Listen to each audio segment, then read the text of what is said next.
in my phone.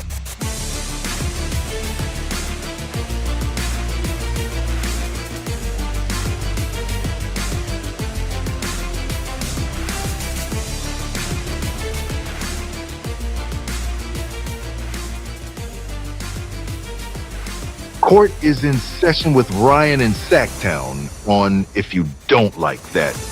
Now, Ryan in Sacktown. Oh, must be Rhino.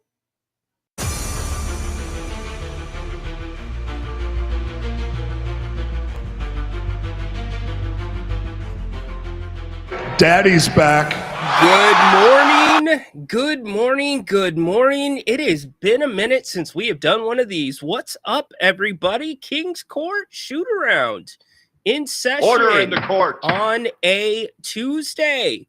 Grab a cup of coffee, get a snack, do whatever. Turn it up. Let's go. Get involved if you want to get in on the action. Would love to have you on the show. All you got to do is hit the QR code that is on the screen. Take a picture of that, or you can just put a message in the chat. We'll get to it. A lot going on. We're going to start making these a little bit more regular. As you know, we're getting ready to ramp up as we speak. I mean, we've been going strong since the launch on Fox Sports Sacramento, but the Kings tomorrow, well, not tomorrow, but the Kings on Monday will hold Media Day. I will be there. Looking forward to that. We had Doug McDermott yesterday on the show. Really interesting stuff that Doug talked about. And I think one of my biggest takeaways from having Doug on the show was how he's embracing his role. I sat up here and I said it during the offseason when Doug got signed early. It's like, that's kind of weird. Huh. Is there going to be a run on Doug McDermott? Was he not going to be available? But then you heard Doug talk about what he's doing with the young guys. And you see the value that he brings to the back end of that squad. In addition to, really, as I've said for probably a good 6 months, he's that break the glass in case of fire lever that Doug Christie will sometimes pull when the Kings are down 20-25, when they can't throw a pea in the Pacific, and Doug's tried just about everything he can. Hopefully it doesn't come to that as we get further into the season and the Kings can play decent basketball, but Doug does have the ability. He was good. Let's put it this way. He was good for at least one Kings win last year. Wouldn't you agree? You have to. He brought the team back a couple of times when they weren't even close, and he brought some excitement to the crowd. Another thing that Doug said yesterday, that Grant asked him about the home court advantage and how the Kings really don't have one. He talked about when you're an away player, you can feel it, the energy that's in this fan base, this energy that is generated when this team's rolling and this city's into it. And then he said, but when you actually, or you see it when you're on the away team, but when you're on the Kings, you actually understand and feel it. So that was all pretty interesting to me. Certainly football we can talk about. Good morning. How's it going? Have you put out the Doug interview? Yes, the Doug interview is out. You can go to Grant's website. You can go to Grant's X account. That is up and going. Peter, what's up, dude? Watching a police commission. Just dropping by to say hi. All right, fair enough. LA Police Commission. More important than Jarrah. We got some Jarrah audio today that we can get to as well. Patrick from the East Coast. What's up, dude? Off the clock. Ending lunch. There you go. Nice Doug was on the show. Yeah, really nice of Doug to make the time. Really appreciate that. Fun stuff, too, behind the scenes for all of you, hearing about the golf and what the guys like to do, and a little bit of team building, per se, a little bit of competition off the court, which isn't always a bad thing. For me, and we talked about this at the latter stages of the show yesterday on Fox, I don't know what the leash is going to be for Doug Christie. I think that is something that I'm sure has to be in the back of mind of Doug. Has to. There's no way that's not in the back of your mind. However, you got to go out and coach the team as you want to coach the team. Grant said it, and he's damn right, that it might be the only opportunity Doug has as a head coach. So I wonder where those two things intersect for Doug Christie in his approach as we roll into training camp again. Media day on Monday. We've got the show coming up. Fox Sports Sacramento, 3:00 today. We'll have Sean Salisbury on the show to talk football. Last night, Derrick Henry cannot get away from the fumbles. My goodness. Did you see his reaction after the fumble? Did you see that? I'm surprised that has not gone viral. He went to slam down his helmet and he ends up slipping and slamming himself down on the bench. But not too often in consecutive games, or at least in a short span, 2-3 game sample size, can you correlate one play directly to what kind of lost the game for a team or where it came off the rails? And I can correlate 2 plays by Derrick Henry. The opener against the Bills, last night against the Lions, that was the change of the momentum. It was done after that. So where do you come out on that? Grant will have his power rankings today at 3:00 as well. Peter's still talking about the LA Police Commission. Might have to come back for the Jerry sound bites. Yeah, we do have some Jerry. He talked to the media today. Go figure. You think anything good? Talked about Jerry on the show yesterday. What's up, Dennis? Good morning. Yes, first morning show. I don't know about all of you. I'm kind of weird when it comes to coffee. There's some people that, like it room temperature. There's some people like it cold. And then there's other people that like it hot. I got to have my coffee hot. That's why you never see a coffee cup. You see a thermos. And shout out to Damon Bruce, good friend of the show, who was just on the Fox show. He does a sip of the day on his show. So Damon, here's a sip of coffee for you. But I've got to have it like boom, boom, hot. If it starts to cool off, then yeah, it's just like drinking water then. So hopefully this will hopefully last me for about 45 minutes to an hour at a sufficient temperature. Rhino, we have to talk about why Grant hates our Seattle Seahawks. I'm not sure if you caught his last stream. I got a new name, Delusional Seahawks fan. He went big on me. Well, what'd you say? What'd you say to him? He's actually been fairly complimentary of the Seahawks. He's been more complimentary than I've been, at least on Fox. I did not catch what happened last night. I do, since we're talking football and talking Seahawks, I want to ask this question. I was thinking about this, and the big return this weekend of Micah Parsons to Dallas. Poor CeeDee Lamb. Well, I am kind of sad about CeeDee because he is on my fantasy team. And yes, I'm being that guy, fantasy guy right there. But poor CeeDee Lamb, he doesn't have to chip on Micah Parsons this week. He's out 3 to 4 weeks with a high ankle sprain. A lot of injuries going around right now. Jerry Jones earlier this morning on the upcoming game on Dallas 104.3 The Fan. That's what makes this league so special and so great, because everybody's playing with good players. Jerry, y'all said right after the Micah deal that you could scheme up pressure, and that just really hasn't happened to this point. Has that been? Have you all not tried to be scheming it up? Have you tried and you just haven't executed? What's been the biggest issue there? Well, we had a perfect storm. We had the play on the front didn't match what we were doing in the back. A zone defense is a safe defense. It should allow played right. It should allow shorter games, but not big plays. And, of course, if you do a zone defense and you limit your rush by numbers, then that's the perfect storm against you. You've got to be able to stop the explosive plays. And when you don't have it, then you have to make adjustment. And we did that really, frankly, the first drive. We had some adjustment and put a little pressure on in there. The perfect storm. Yeah, the perfect storm is trading Micah Parsons for peanuts. If you want to make the argument that the Cowboys weren't going to win with Micah Parsons, okay. I guess I'm willing to listen to that. Could you have done better than 2 first-round draft picks? And I know there was a player involved too. I'm with that. But this, to me, with Micah, and we're not going to go too far into Micah because it brings up a bigger point that I want to ask all of you.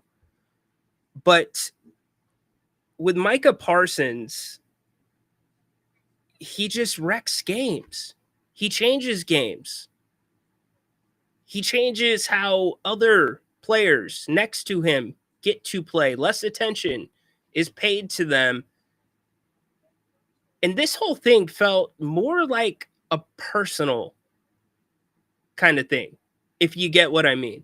Like Micah was just done with it. And Dallas and Stephen Jones, they can play all the games they want about, well, it's up to Micah. Micah needed to come to the table. You know, he needs to take the money. And by the way, Cowboy fan, this is who you have waiting in the wings for you. Did you hear the fans yelling "Pay Micah" yesterday? And what do you think when you hear that? It doesn't change anything. I mean, we want to pay Micah too. He's got to want to be paid. So clearly somebody was disrespected. Cowboys, they were going to be a mess anyways. Here's the question, though, that I really want to get to. Who's the second best defender in the NFL? If we had to make a list of the top 5 defenders, individual defenders in the NFL, how do you rank them out? I think some of you might be really surprised who I think is number 2. Say Patrick Surtain is in the conversation. You could say Myles Garrett's in the conversation. Dexter Lawrence possibly in the conversation. Nick Bosa, unfortunately, now out with a torn ACL. Who's the second best defender? Who makes that big of a difference for their team? Like, without that guy, that defense is just not that defense. Pack up, put the tent in the bag, dump the ice out of the ice box, and leave the campground. Your season's done without that guy.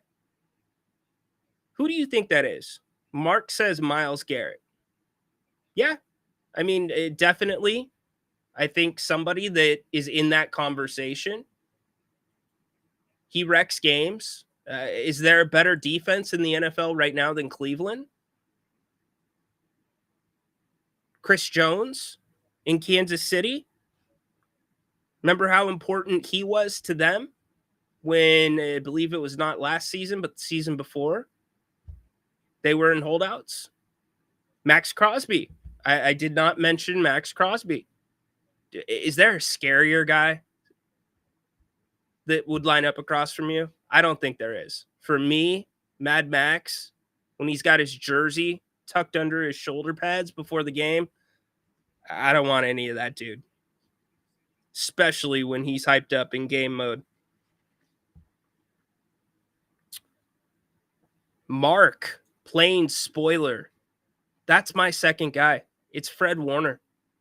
To me, it's Fred Warner. He is so important to what the San Francisco 49ers do. Not only is he important, the guy is the heart and soul of that defense, in my opinion. Have you ever seen Fred Warner in person?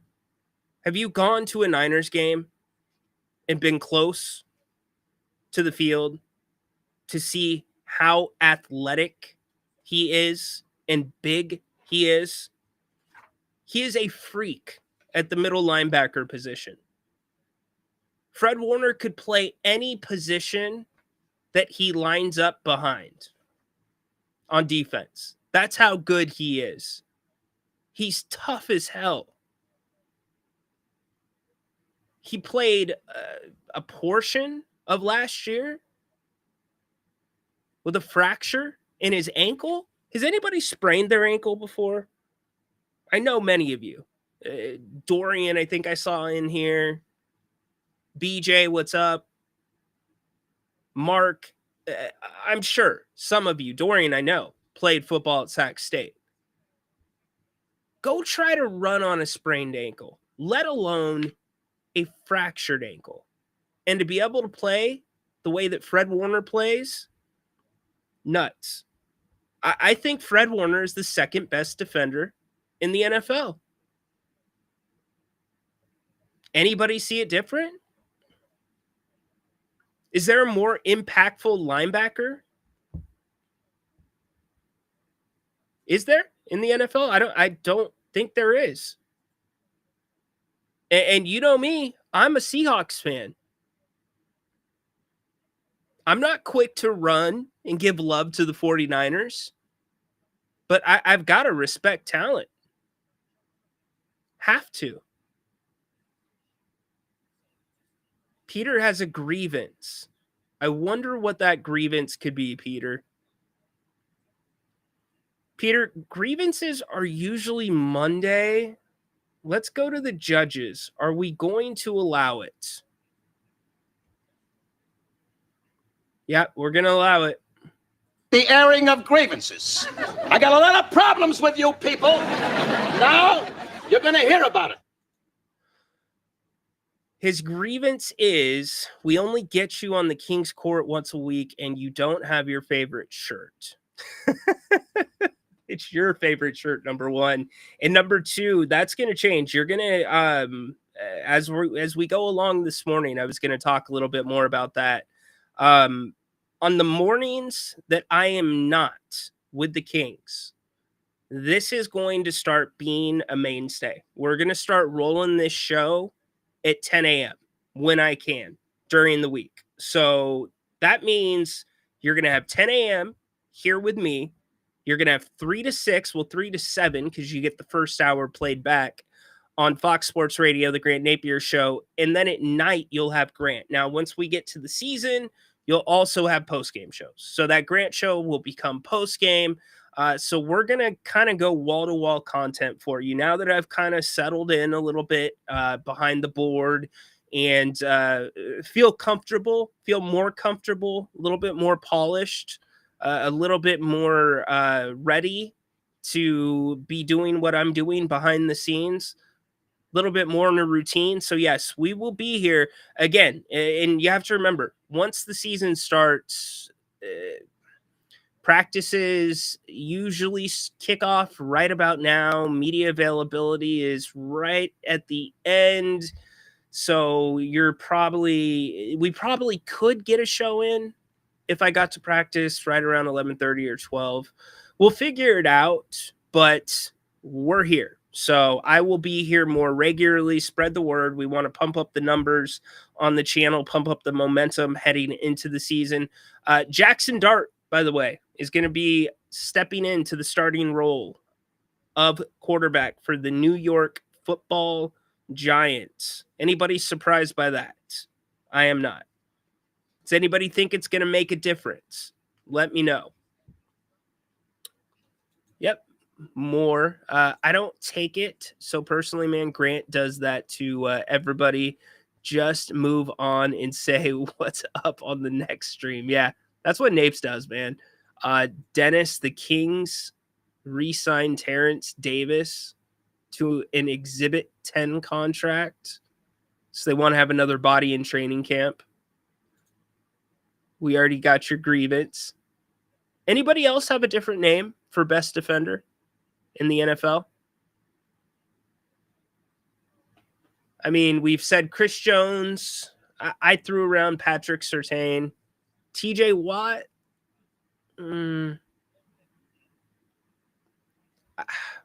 Okay, so How would we rank that?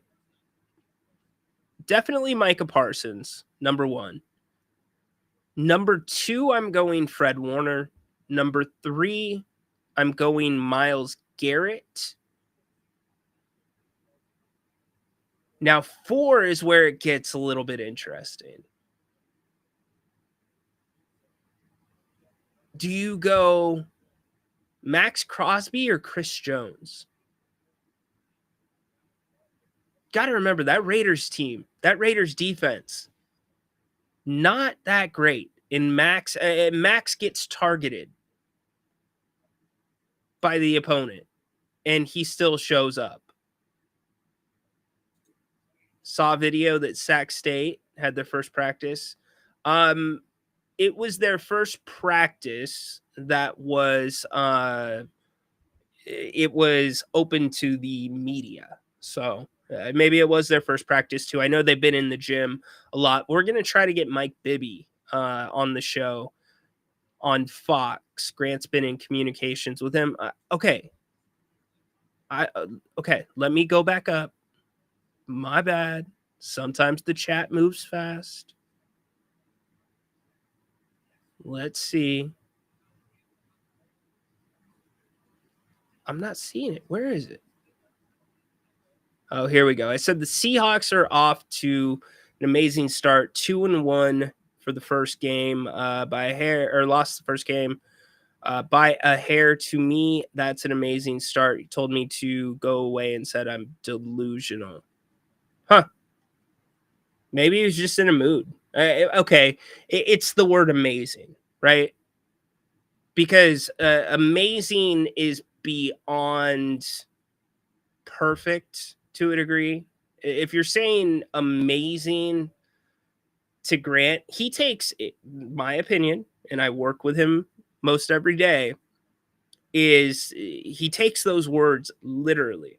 Because I remember last season, I said shocked. And he's like, what? You would be shocked? Like shocked. And I'm thinking, okay, let me put that into context. All right, I see what you're saying. Like shocked. Maybe that's too much. The Seahawks are off to a good start. Here's my worry. Sam Darnold. That's what I worry about. Now, I picked the Saints to cover against Seahawks. Those are games, true Seahawks fans know, those are the games the Seahawks struggle in. Those are the games the Seahawks don't usually show up. Those are the games where you get these weird scores, like 2-9. Like, it's just part of Seahawks football. If teams start to stack the box against the Seahawks, I don't know. And Smith and Jigba has been amazing. He is a future Pro Bowler. Probably will be this year. But I don't know that I have that same trust in Sam Darnold. Think about how much Darnold played out of the shotgun last year, and think about how much he's playing under center this year. We'll see. It's a long season. It's a long season. But yeah, it's a good start. It's a solid start. You could actually make an argument, Bradley Chubb. Okay. You could actually make an argument that the NFC West might be one of the best divisions in football.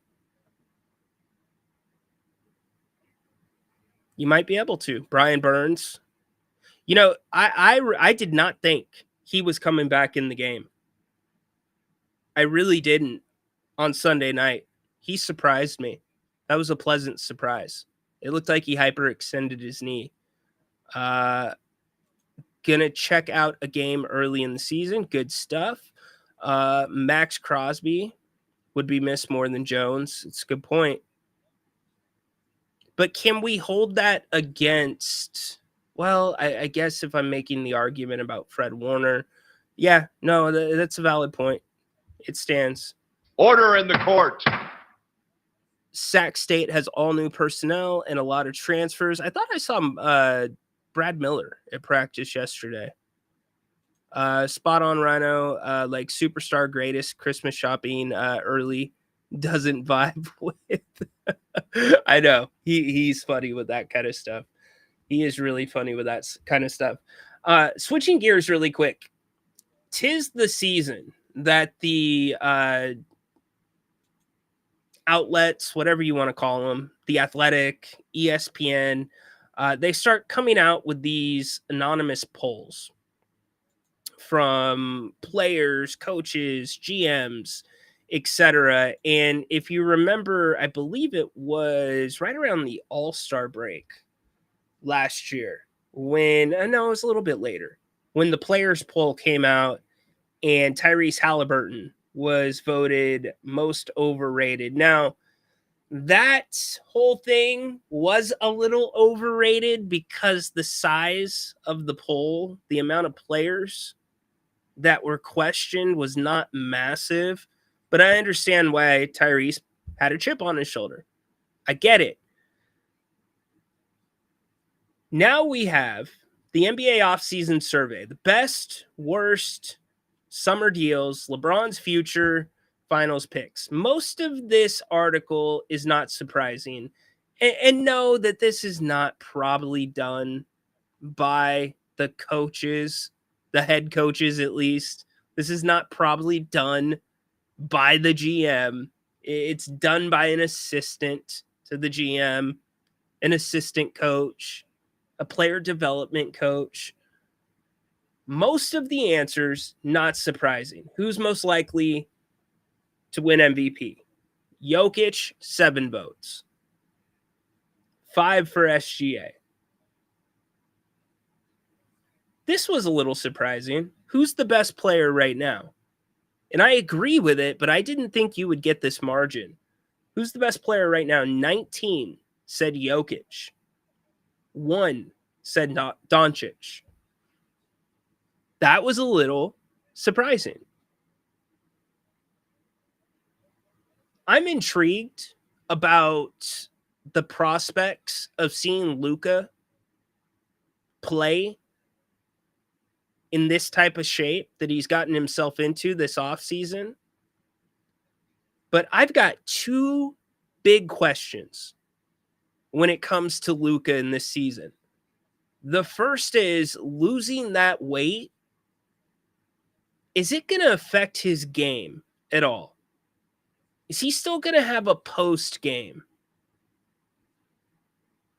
Is he going to be craftier in those areas?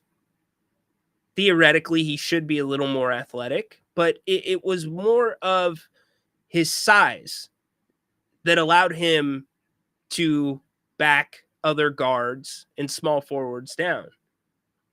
The second question is, will Luka be able to stay in shape the entire season?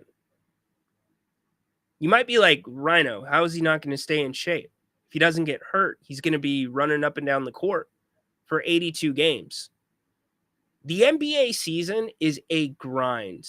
Luka is clearly, and you can read the articles, I believe it was the Men's Fitness article that talked about cutting the sugars out, that talked about his diet. It's everything that, when you think of LA, it's what you would expect of a quote unquote LA diet, right? When you're on the second night of a back-to-back, when you get to a city at 3 a.m, are you going to be able to resist the urge to not pick up that Snickers bar, not take in an extra meal? You all know what I'm talking about. This applies to all of us. It doesn't just apply to Luka. When things get, when you have long days and you're at the end of your rope, sometimes it's easier to do that stuff. And let me tell you, on a chartered NBA flight, everything is not exactly going to be laid out per Luka's diet. Now, certainly, If the Lakers were smart, they would have somebody on staff making sure that anything that he needs to eat is available for him. That's not out for everybody else. But I mean that. Will Luka be able to keep that weight off during the season? I hope he can. We'll get to the chat here in a second. Who will be the best player in 2030? 16 for Wemby. All right. Best American player right now, Steph Curry. Anthony Edwards, 8. Donovan Mitchell surprised me. Anybody have Donovan Mitchell getting a vote there? I don't have a problem with it. It just surprised me. Not Jason Tatum.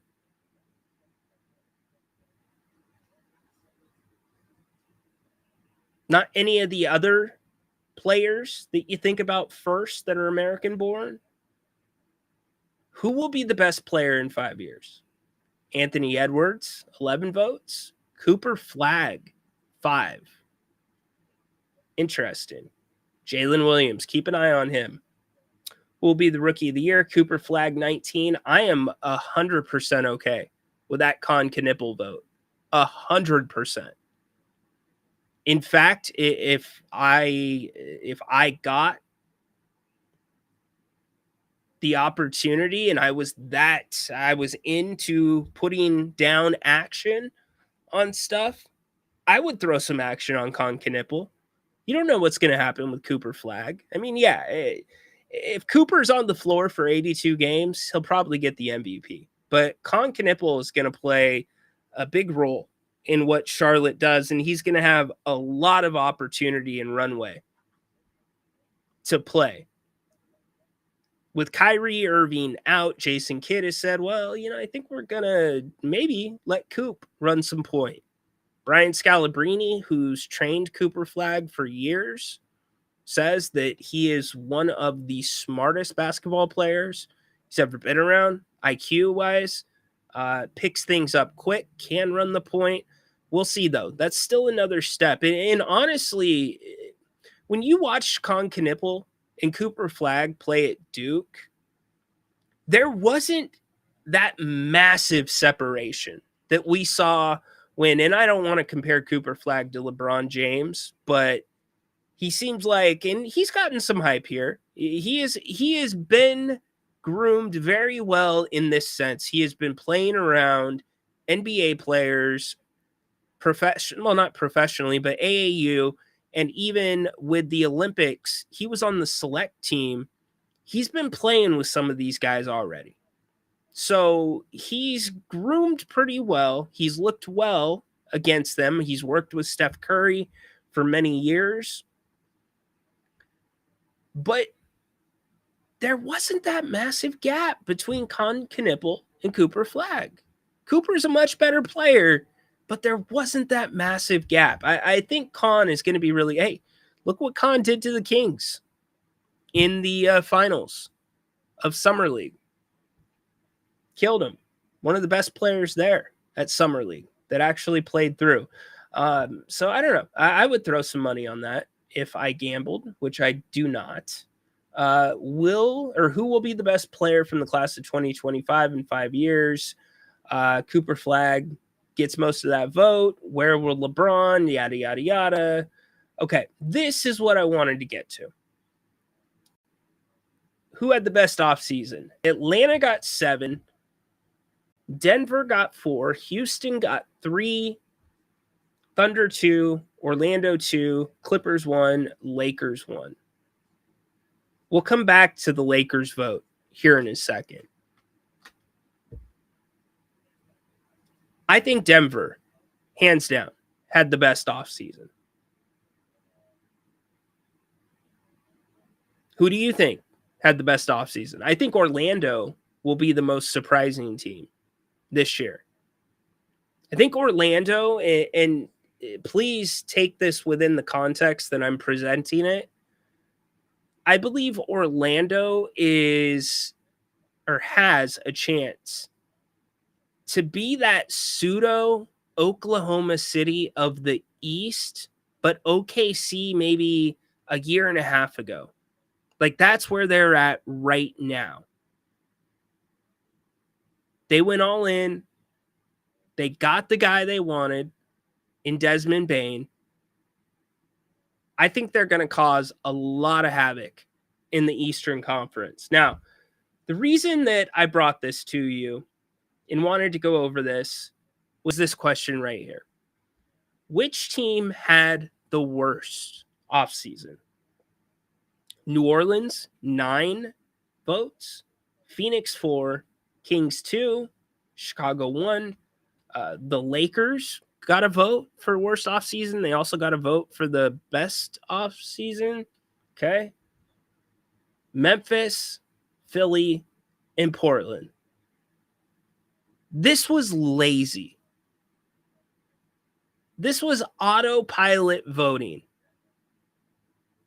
Clearly, the people that responded to this poll, for the most part, were not paying attention to exactly what all of these teams were doing this offseason. There's a fine line between worst and riskiest. And that's what New Orleans was. Now, I'm not going to sit here and say that this is going to pan out for Joe Dumars, because it to go back up and get Derek Queen to match with Zion, you're bringing in a guy who scouts, if you had to put him into a category, put him more into that Jokic, Sabonis category per se.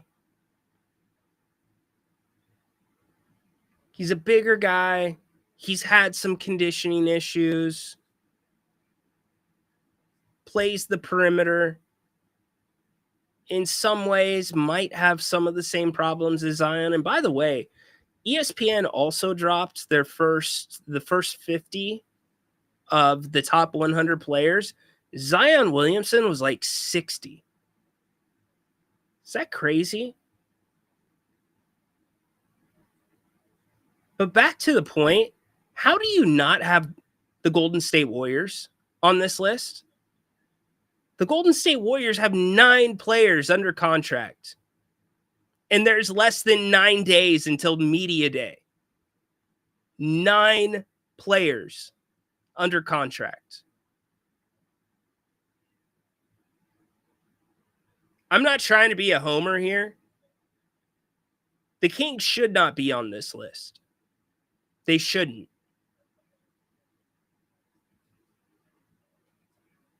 I have a hard time, too, putting Phoenix on this list. You end up on the list just because you traded Kevin Durant? I'm not saying Phoenix is going to be any good, but what I am saying is Phoenix's moves, the way that they reshuffled, surprised me. I didn't think they were going to move that much and shuffle as many cards as they did. It's a different roster now. Much cheaper roster now. So how are you going to get on Phoenix for getting under the cap? Just have a hard time with that. And you get Devin Booker on board. Portland? What? This was lazy. They just thought of the teams that probably always have bad off seasons. The Kings should not be on here. They absolutely should not. One team that should be is the Golden State Warriors. Hands down. You can't debate that. 9 guys under contract. Can't do it. All right, let's get to your comments and your questions. But the Warriors already have unspoken deals with free. Oh, they do, Dennis. All right. Forgot. You know, Dennis, he's got these sources. OKC set themselves up to be good for years. Yeah, no doubt. Is this including the draft? Yes, it's off season. Clippers, older and exposed for financial scams, that's not going to be a good situation if that comes to fruition. You got to think Kawhi Leonard. And by the way, there's been reports, and who knows? I think it's very hard to put a timeline on something like this because this story is still developing. But it doesn't look like the NBA is going to have any type of decision on this investigation until at least the All-Star break, per some reports that I've read. But if it's substantiated, Kawhi's probably going to miss a year. Steve Ballmer, will he be forced to sell the team? I don't know. You're going to have massive penalties levied against the Clippers. I mean, draft picks.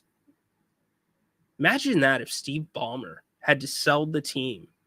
And I asked Grant about this behind the scenes. I said, is this really that big of a deal? Circumventing the salary cap? Like, is it like deserving the death penalty that the NCAA used to hand out for football programs? And Grant said yes. You know, I'm sure it's like many things that are in the quote unquote gray. I've talked about the gray area with the NCAA many times in the past. I'm sure this happens, but not to this degree if substantiated. And if you read some of the reporting, the other owners, at least half of them, are lit. They're pissed.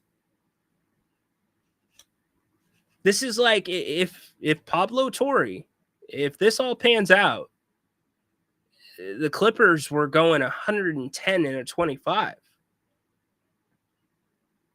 Yeah, you're probably not going to get pulled over. And maybe, depending on what part of Sacramento you're in, going 30 and a 25, maybe. Probably won't. But if you're going 110, yeah, you're going to get pulled over. Where's Wemby on that 5-year track to being the best player? Let's see.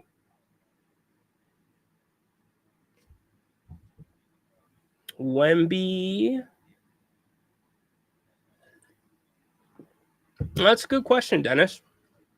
Oh, best American player. That's why. Yeah. Oh, and in terms of who will be the best in 2030, he got 16 of the votes. 16. They say the best time to stop eating is before 8 o'clock. Yes, I have heard that as well. I wish I could follow it. Why wouldn't he do this when he was in Dallas? What are you talking about? You're talking about Jerry, hypothetically, if the Kings hadn't traded away JV to dump salary, do you think if JV was included in the Kuminga proposal, it would be attractive enough for Golden State to do the trade?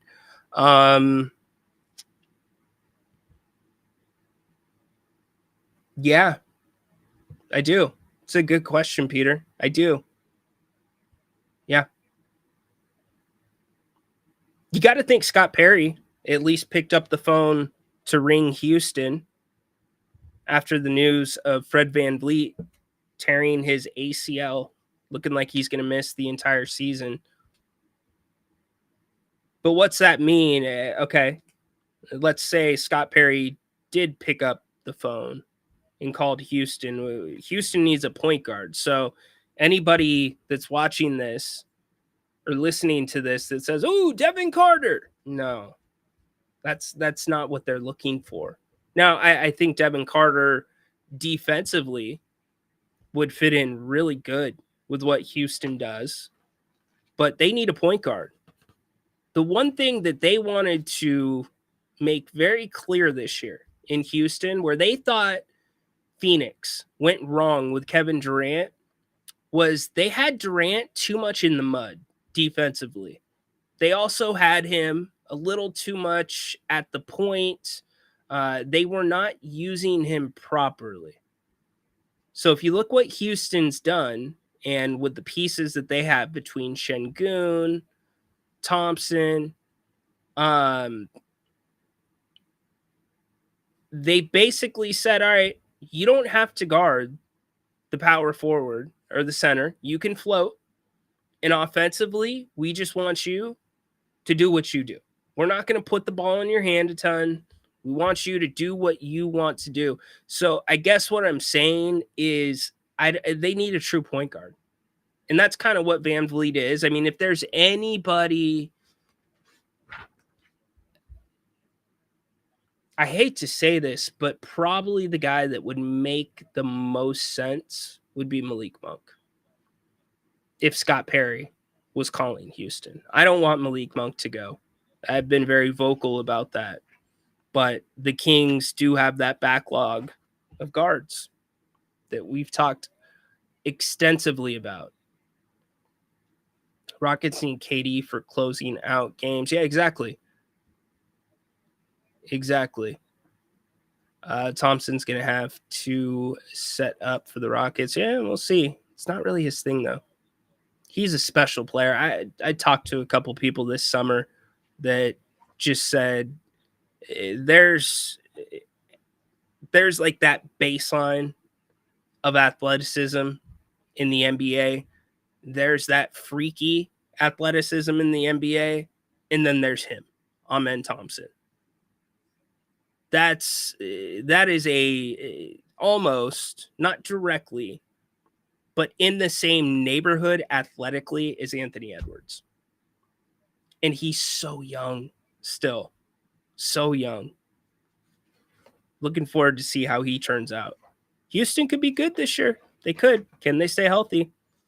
Can they stay healthy? That's the big question. Hey, don't forget, we are going to be on the radio. Grant's going to be on the radio, 3 o'clock today. Fox Sports Sacramento. We stream it also to Fox Sports Sacramento's YouTube page. Make sure you go check them out. Follow them. We're looking forward to today's show. We've got, download the app too. It's the easiest way if you want to listen to the show. We've got Sean Salisbury coming on. We're also efforting some other guests. Grant's top 5 in the NFL. He will give those to you today, beginning at 3 o'clock. Don't forget, we love your participation on that show, so make sure you give us a call. Would love to talk to you and kick around your questions, your takes, your ideas, whatever it may be. So again, we're going to start doing this on a daily basis as much as I can when I do not have Kings responsibilities or station responsibilities. So mark it in your calendars, do whatever, set a reminder, 10 a.m. Kings Court Shootaround. We'll go for about an hour and get you ready for the day. And then we lead into 3 o'clock, Grant Napier Show, Fox Sports Radio.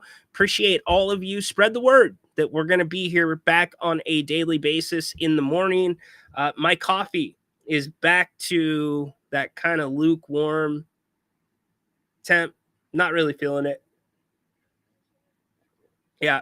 Time to heat it up, which means it is time to get out. Appreciate all you. Can't wait to talk to you later today on Fox Sports Sacramento. Make sure you give us a thumbs up, like the channel, and join us 3 p.m. And then Grant tonight, I believe we'll be back at 7 p.m. So looking forward to having a full day with all of you. Hope it goes well. Go Kings like the beam. We'll see you at 3 o'clock on Fox Sports Radio Sacramento. Courts dismissed, y'all. Appreciate each and every one of you. Order in the court.